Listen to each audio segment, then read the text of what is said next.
Bunyoro, Bunyoro, the home of the Paco. Bunyoro, Bunyoro, the home of the Paco. Bunyoro, Bunyoro, the home of the Paco. Bunyoro, Bunyoro, the home of the Paco. Impako yawe, Paco yanga moti. Ekande yawe, Paco yanga boli. Ekande yondu, Paco yanga teni. Ekande yoli, Paco yanga boli. Ekande yawe, Paco yanga rali. Ekande yonu, Paco yanga toki. Empako yawe, Paco yanga kiki. Empako yoli, Paco yanga poki. Empako yondu, Paco yanga tieri. Empako yawe, Paco yanga chali. Empako, empako, empako, empako, empako, empako, empako, empako, empako. Bunyoro, Bunyoro, The home of the Paco. Bunyoro, Bunyoro, The home of the Paco. Bunyoro, Bunyoro, The home of the Paco. Bunyoro, Bunyoro. The home of the Paco. Amot, aboy, ate, apuli, arali, itwena te konze. Atoki, akiki, aboki, ateri, atali, itwena te konze. Amot, abola, tenya, puli, The home of the Paco. arali, atoka, kiki, aboki, The home of the Paco. atali, para, jero, kali. The home of the Paco. Bunyoro, Bunyoro, The home of the Paco. Bunyoro, Bunyoro, The home of the Paco. Bunyoro, Bunyoro, The home of the Paco. Bunyoro, Bunyoro, The home of the Paco. Bunyoro, Bunyoro, The home of the Paco. Empako yawe, Empako yoli, Empako yonu, Empako yange, Empako yawe, Empako yoli. Akabumba, Pako yakabumba, akabumba. Yakabumbo kali. Akabumba, Pako yakabumba, akabumba. Yakabumbo kali. Tuli Kiamalela Wildlife Education Center kuno mparanga sikia bigambire kandi ngenda kuba nimba tuwarayo mulole Ebiteera abanaga mumanye Ebiteera kuno biri kandi musokuja ni murorayo Masindi Road kilometers inke buguruka Kurora from Akapa Akalo Masindi Road kilometers 39 niho mukweme. So from Hoima, from Masindi to this place it is 39 kilometers. So from Hoima it could be about something like 11 to 19 tuzikurabomu. So njakuba twara Kiamalela actually ni hondi njakuba nimbolekia bintu ebiriyo tubazabaze mu nabakuru abaliyo and base na team ya HB Hotel. And this is our driver. One driver Y2. We know Brighton Mondo. Out we know Paul. Yeah. Tujia kuwa tubaike hivi kusinga. Ati sobole bara Kiamalela. Okay. Amabara banitakaira bwa Godfrey project initiator wa Kiamalela Wildlife Education Center.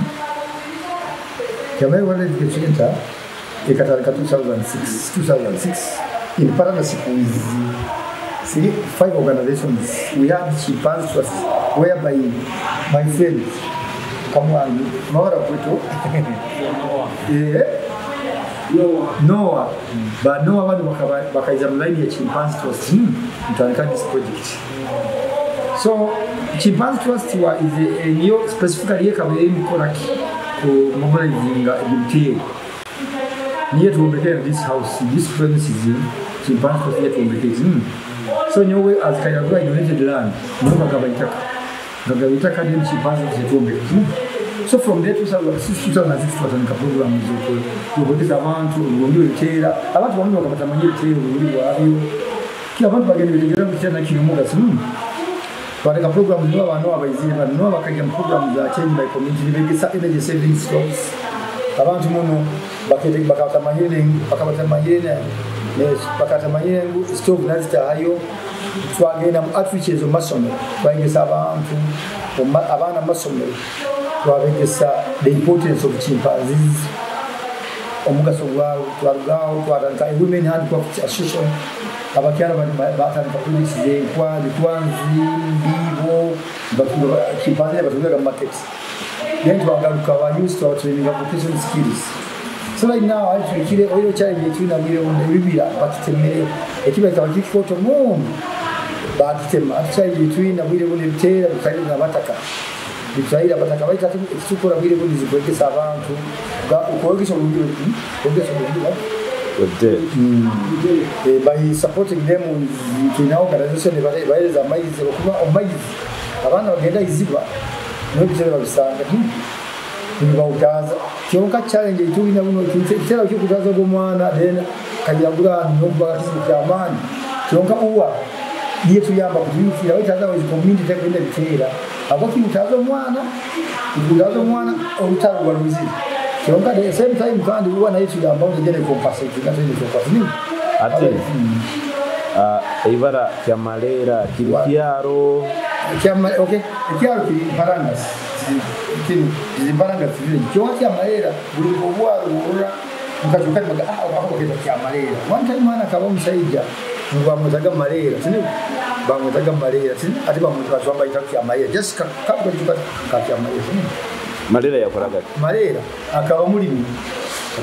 Tokana na duara mwe kaanzo bazitaga za malera so watu wamwita kwa malera bataza kwa hizo vile hizi Mbarangasi ati Uganda support malera owe ni honka malera kafa long time ago can we see tukusoku mbaire ngarukire kusoku wika yo nambali ba muziki sisi kiamuzo na vile naje tukanja kuishi tukanja kuishi tukanja nyonga janja mzengo project Chunga malero zanga fuire ikaza lopeti kusapa lopeti na makaela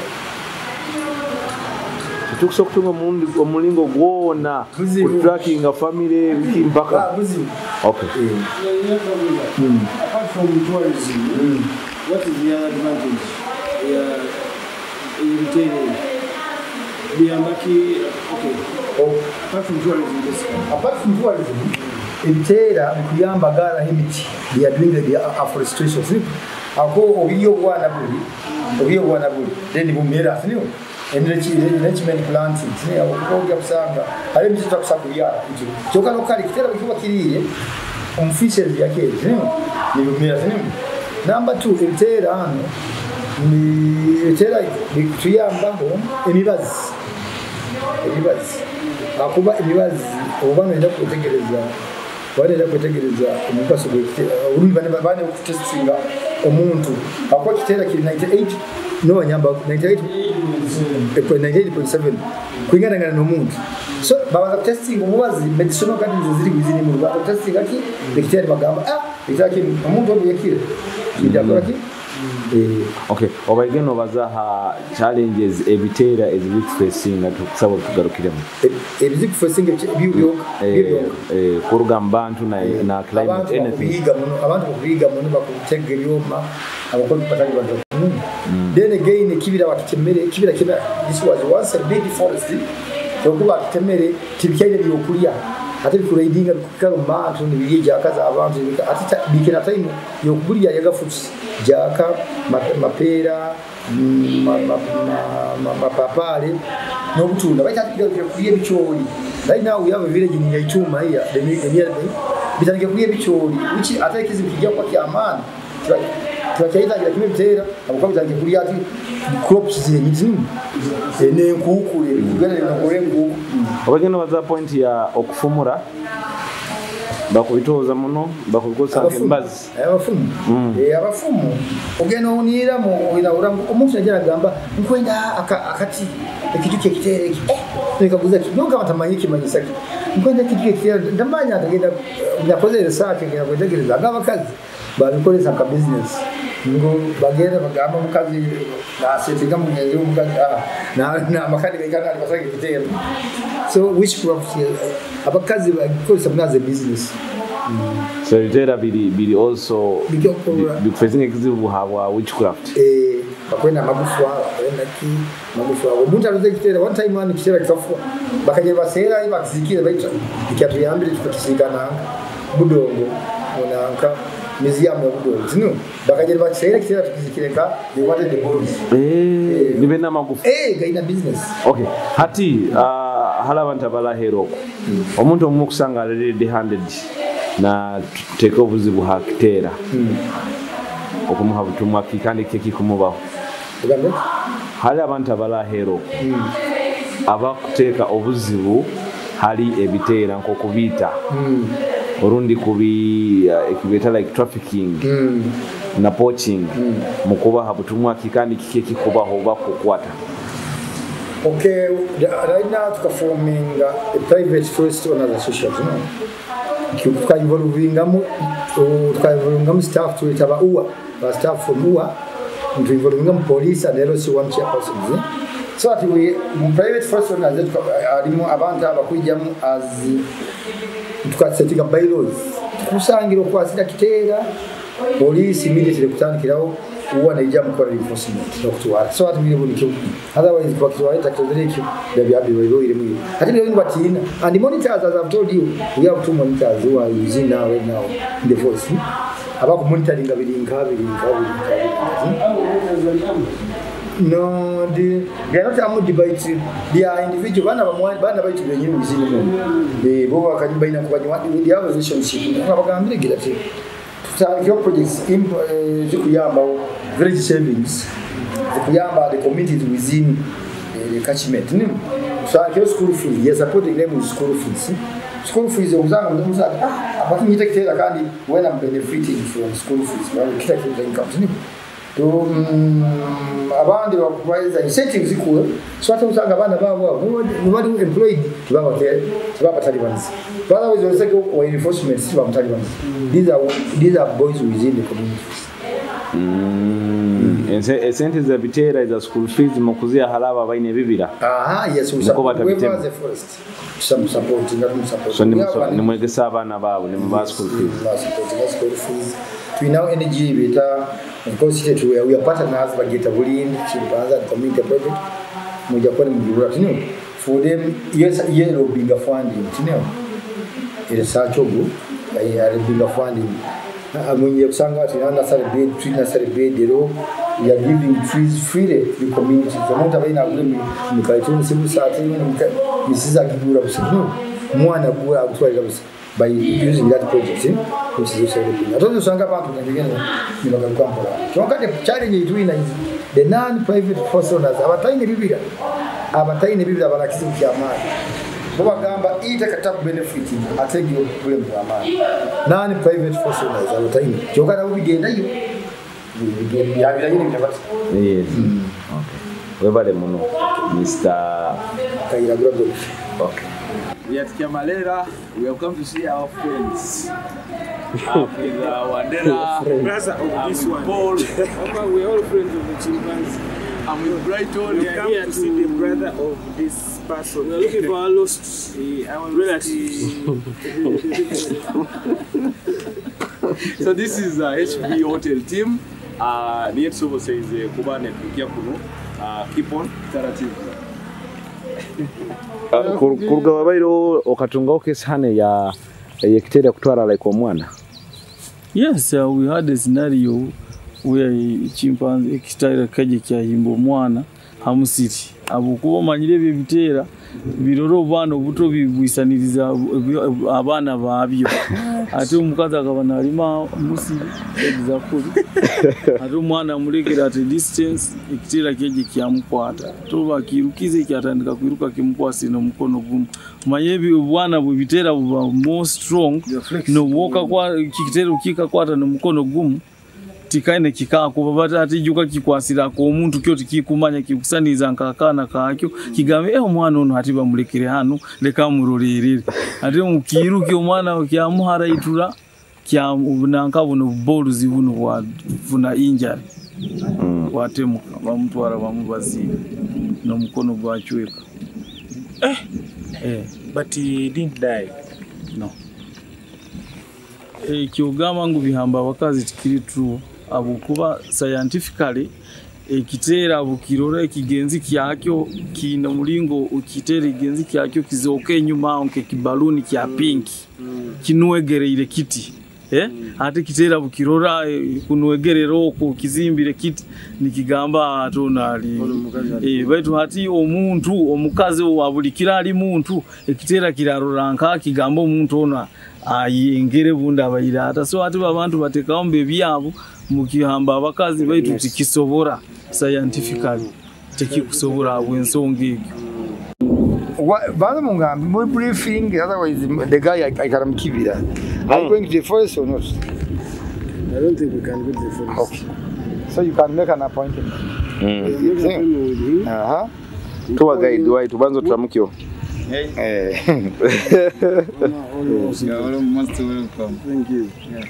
We want to see the chimpanzees. We want to know more about the chimpanzees, specifically at Yamalera, to see if the viability of tourism as far as tracking chimpanzees is concerned. Okay. Yeah. So we are told you're the one who knows them by name. Wamebitera bino binamabara byono bimanyi. Yeah. Nempako. Arali.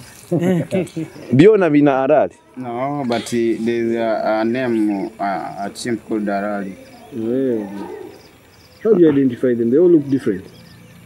Yeah, if you get to know them, they're different. How long have you been 6 years with them?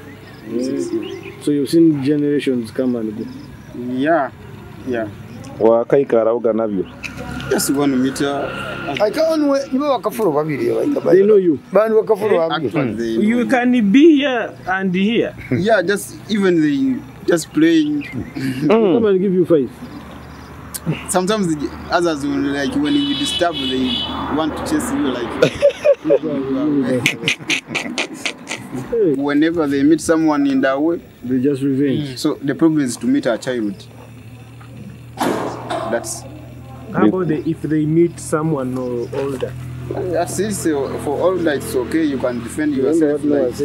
But the problem is now it comes with maybe a woman. The fear if they meet maybe a woman, a lady, for them they cannot, they don't know defend themselves. Yeah, they're not firm. So they cannot fight. Yeah, they cannot. Okay, like they don't fear people. Yeah, for this one they don't fear. But the problem is when they don't know you, they cannot come to you. But if they are harassed, they come and they slap you. They come with that anger. They get angry. So how did they found the kid on the way? I tried to analyze the story. There's a certain man who they were passing. They met a certain man in the garden. Then they went. Okay, that man chased them. He had a panga. He had sticks. Started throwing on them. Then when they were on their way, they found a woman who had gone to harvest beans. So with a child at the back. So they grabbed the child from the back until they got it. Then the woman ran and the child was left there. They killed. How old is the child? 8 months. 8 months. I'm sure the people were very annoyed with that. Last year. So the people wanted to revenge on them? Of course, they cannot revenge. They had to follow the procedures. No, we continued. Other partners came. They sorted it out. Yeah, sorted it out. But it was not easy for me. I was. It was not easy. You are the petrol. I had to take the child. The godfather of the chimpanzee. I had to take the child to the hospital for postmortem because the family wanted to run away. They wanted to, it's the other tribe from Arua. They wanted to go and mobilize Arus to come and fight them. So when they came to make attention like what I did, I told them, you people, let us go and get a postmortem report. So that because you cannot be compensated by UA with agencies without me. So it was not easy. When I reached town, I suffered, then I got, then they told me work came in and supported them. But otherwise, it was not easy. They told me, you are going to finish you are going to You're going to cater for the whole services. You feel right? I was there at it was not easy. It is your body. You bury. You come and take your body. Take care of all This is the kid. This is the kid. You're seeing? That's the kid. You see it? No, I don't see this. Actually, wait, you only told us for the forest. In the wild, no.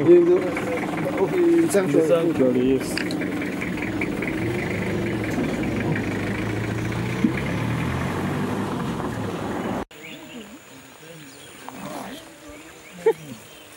Right on. And in a suit. I should have picked that. Okay.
Wow.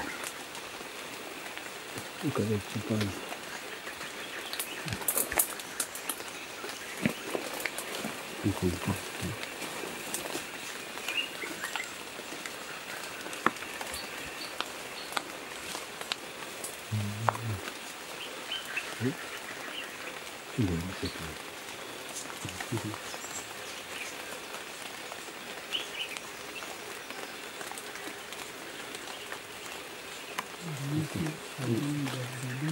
You extend.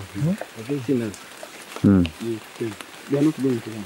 You see the net?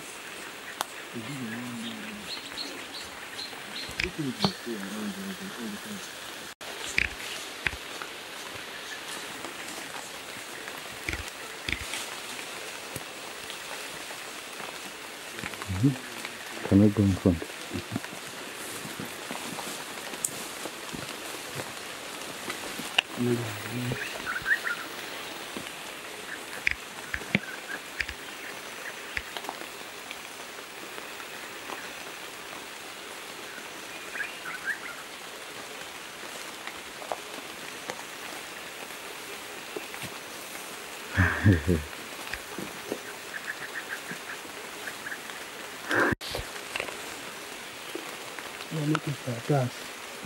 Yes, it wants to play. It wants to play with you. Yeah, with us. How? If you pouring enough water. It wants that water to come on us.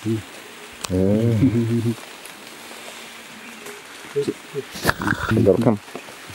No, as you can see, they are just, They didn't make noise. they have not erected. They are used, they have taken. Yeah.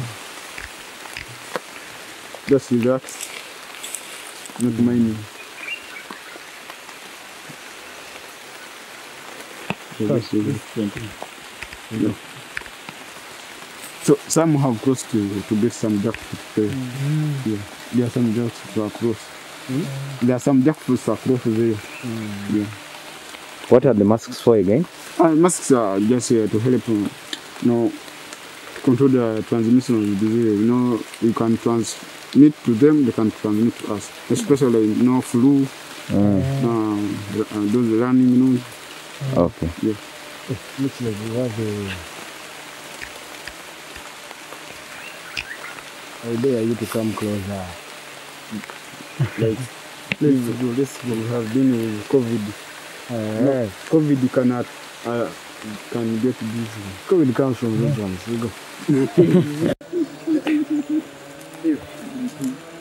Chimpanzee tracking on a Monday morning. In the rain. What's in a chimpanzee tracking? Put on masks. We work with some sticks and our guide. Number 3 to come out of the forest. We have left Brighton and Noah. Brighton in his suit. Came in his suit. On a Monday morning like this, our Bacteria TV, it with 2 hours. It can only be done in Hoima. We move. It can only be done in Hoima. Yes. I'm here. And you will see the chimpanzees. Have you seen the chimpanzees? And my brother here, the chimpu. The chimpanzees. Now, me, you, who looks like a chimpanzee? You.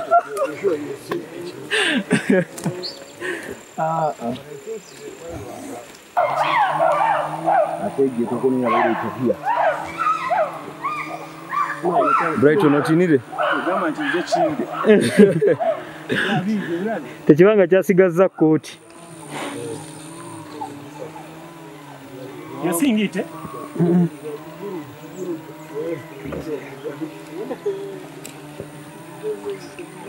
But if it is another alpha male, he can In another group, he can maintain all of them. he's the owner of all the women. And not allowing. But for this one, You somehow, only steal when is maybe but for by chance. for this one is somehow. You steal the woman, you pretend you are somehow still behind as the others go and steal. But if we catch him, you, When the big man is he busy, vanishes. when the big man is busy, Seriously.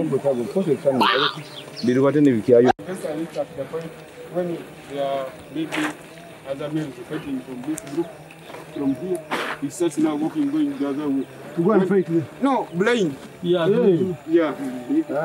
that's the proper. Yeah. So he was at a disadvantage. Yeah. Yes, I'm from So Coming that's how Brothers it for was Hope. He took over. We've Yeah. seen them, now we're back. So he got lost. I think maybe he got lost not knowing where he's going. He died and you know. So the team is back. Don't know. Now we entered someone's home, they ate him. Sylvester, the former chairman, LOC one of the chief. They have a hierarchy. But you should know this thing. So Sylvester was a chimpanzee. Hey, he was the alpha male, The alpha male. the big boss of the group. Wait, they eat them? They eat them? No, like here, Yeah, no. here no. Maybe some tribes Maybe in some Congo or what, but not here. But they all normally have flu. Yeah, flu and cough. Running nose like people. Just see flowing. They are the master of the forest. They know which trees the medicine. They don't want to see one another. Yeah. They're tourists. So they use the same thing which even us we use to treat ourselves in the forest. Hey, they know it better than even you. They are the master of the forest.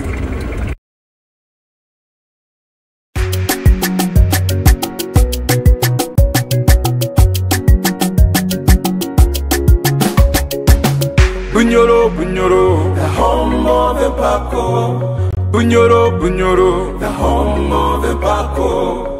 Bunyoro, Bunyoro, the home of the Paco. Bunyoro, Bunyoro, the home of the Paco.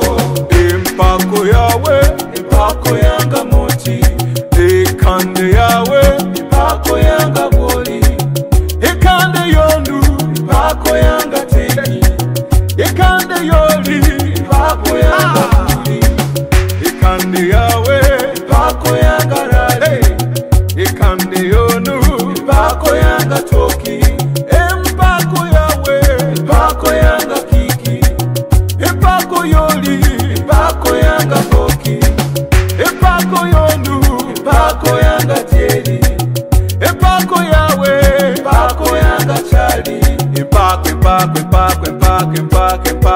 empako. Bunyoro, Bunyoro, the home of empako. Bunyoro, Bunyoro, the home of empako.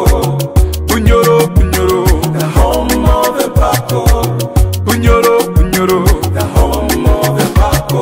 Amot, abol, aten, apul, arad, itwenna tekonze. Atoki, akiki, aboki, aten, atali, itwenna tekonze. Amot, abol, aten, apul, the home of empako. Arad, atoka, kiki, aboki, the home of empako. Atali, bara, diero, kali, the home of empako. Bunyoro, Bunyoro, the home of empako. Bunyoro, Bunyoro, the home of empako. Bunyoro, Bunyoro, the home of empako. Bunyoro, Bunyoro, the home of empako. Bunyoro, Bunyoro, the home of empako. Empako yawe, empako yoli, empako yonu. Hey, empako yange, empako yawe, empako yoli. Hey akabumba, pako yakabumba, hey akabumba, hey akabumba kali, hey akabumba, pako yakabumba, hey akabumba kali.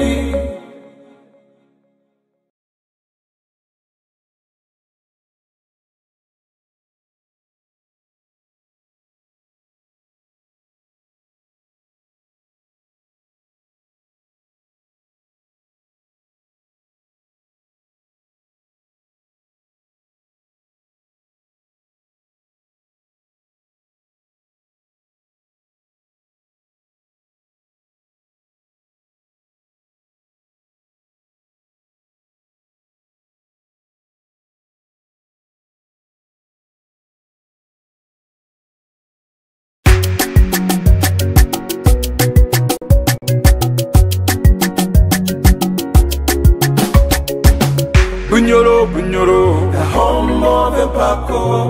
Bunyoro, Bunyoro, the home of empako.